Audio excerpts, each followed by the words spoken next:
warahmatullahi wabarakatuh. Perkenalkan, nama saya Ulianti dengan NIM 230311033. Saya merupakan mahasiswa dari program studi perbankan syariah semester 5. Baik, pada video kali ini saya akan membahas materi mengenai zakat dan wakaf. Selanjutnya kita masuk pada pembahasan. Konsep dasar zakat dan wakaf.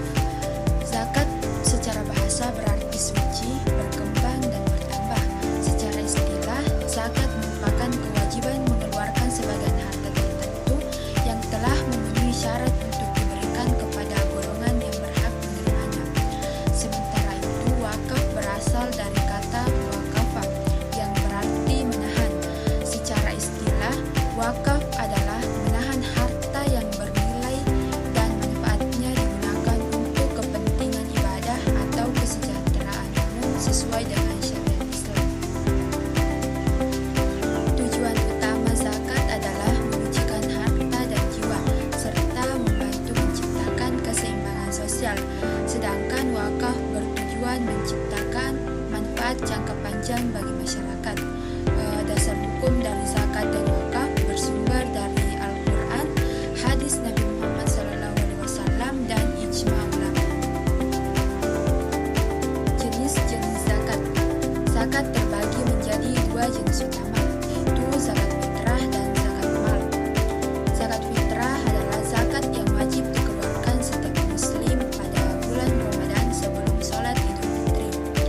Zakat ini bertujuan untuk menyucikan jiwa dan menyempurnakan ibadah puasa. Sedangkan zakat mal merupakan zakat harta yang mencakup berbagai jenis kekayaan seperti emas, perak, uang, hasil perdagangan, hasil pertanian, peternakan, pertambangan, penghasilan atau profesi, serta saham dan investasi. Setiap jenis zakat ini memiliki ketentuan nisab, haul, dan kadar zakat yang berbeda sesuai dengan karakteristik hartanya. Jenis-jenis wakaf. Wakaf dapat diklasifikasikan berdasarkan tujuan dan objeknya. Berdasarkan tujuan, wakaf terbagi menjadi dua, yaitu wakaf ahli dan wakaf khairi. Wakaf ahli yaitu wakaf yang diperuntukkan bagi keluarga atau kerabat tertentu, sedangkan wakaf khairi yaitu wakaf yang ditujukan untuk kepentingan umum seperti masjid, sekolah, dan rumah sakit. Berdasarkan objeknya, wakaf dibedakan menjadi wakaf benda tidak bergerak seperti tanah dan bangunan, serta wakaf benda bergerak seperti uang, kendaraan, dan surat berharga. Salah satu bentuk wakaf modern adalah wakaf uang yang memungkinkan masyarakat berwakaf tanpa harus memiliki aset yang besar. Regulasi zakat dan wakaf di Indonesia. Pengelolaan zakat di Indonesia diatur dalam Undang-Undang Nomor 23 Tahun 2011 tentang pengelolaan zakat. Undang-undang ini mengatur peran negara, lembaga zakat, serta mekanisme penghimpunan dan pendistribusian zakat. Sedangkan wakaf diatur dalam Undang-Undang Nomor 41 Tahun 2004 tentang zakat. Regulasi ini mengatur rukun wakaf, peran nazir, serta perlindungan hukum terhadap aset wakaf. Kehadiran regulasi ini bertujuan untuk menciptakan pengelolaan zakat dan wakaf yang tertib dan profesional. Fatwa DSN MUI tentang zakat dan wakaf. Fatwa Dewan Syariah Nasional Majelis Ulama Indonesia memiliki peran penting dalam menjawab persoalan zakat dan wakaf kontemporer.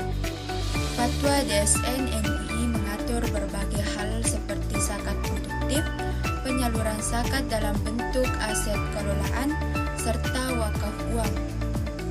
Fatwa ini menjadi pedoman agar praktik zakat dan wakaf tetap sesuai dengan prinsip syariah di tengah perkembangan zaman.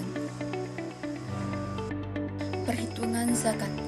Perhitungan zakat didasarkan pada dua prinsip utama, yaitu nisab dan haul.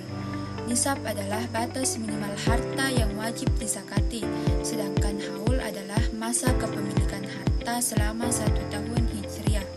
Sebagai contoh, zakat emas wajib dikeluarkan apabila mencapai 85 gram dan dimiliki selama 1 tahun dengan kadar zakat sebesar 2,5%. Praktik perhitungan zakat. Dalam praktiknya, perhitungan zakat dilakukan dengan mengidentifikasi jenis harta, menentukan nisab, memastikan haul terpenuhi, lalu menghitung jumlah zakat yang harus dikeluarkan. Praktik ini penting agar zakat yang dibayarkan tepat sasaran dan sesuai dengan ketentuan syariah. Simulasi wakaf. Simulasi wakaf meliputi proses ijab dan kabul antara wakif dan nasir.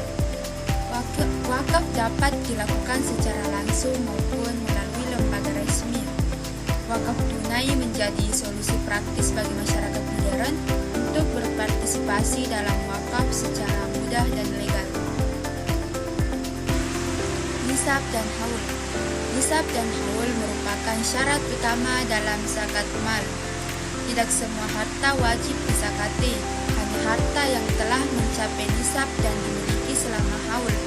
Pemahaman yang tepat mengenai nisab dan haul akan membantu umat Islam menunaikan zakat secara benar. Pengelolaan zakat. Pengelolaan zakat melibatkan amil zakat sebagai pengelola dan mustahik sebagai penerima zakat. Distribusi zakat dapat dilakukan secara konsumtif untuk kebutuhan dasar maupun produktif untuk pemberdayaan ekonomi umat. Prinsip utama pengelolaan zakat adalah amanah, transparansi, dan akuntabilitas. Rukun dan syarat. Wakaf memiliki 4 rukun utama, yaitu wakif, harta wakaf, nazir, dan ikrar wakaf. Syarat sah wakaf antara lain harta yang diwakafkan harus jelas, bernilai, dan dimiliki secara sah oleh wakif. Manajemen wakaf. Manajemen wakaf meliputi pengelolaan aset wakaf oleh nasir agar manfaatnya berkelanjutan. Pengembangan wakaf produktif dan sertifikasi tanah. Wakaf menjadi langkah penting dalam menjaga dan mengoptimalkan aset wakaf. Baik, sebagai kesimpulan, zakat dan wakaf merupakan instrumen penting dalam Islam yang tidak hanya bernilai ibadah, tetapi juga berperan besar dalam mewujudkan keadilan sosial dan kesejahteraan umat. Dengan pemahaman dan pengelolaan yang baik sesuai syariat, zakat dan wakaf dapat memberikan manfaat nyata bagi masyarakat. Demikian pembahasan pada video ini. Semoga materi yang saya sampaikan dapat menambah pemahaman dan bermanfaat bagi kita semua. Terima kasih atas perhatian Anda. Wassalamualaikum warahmatullahi wabarakatuh.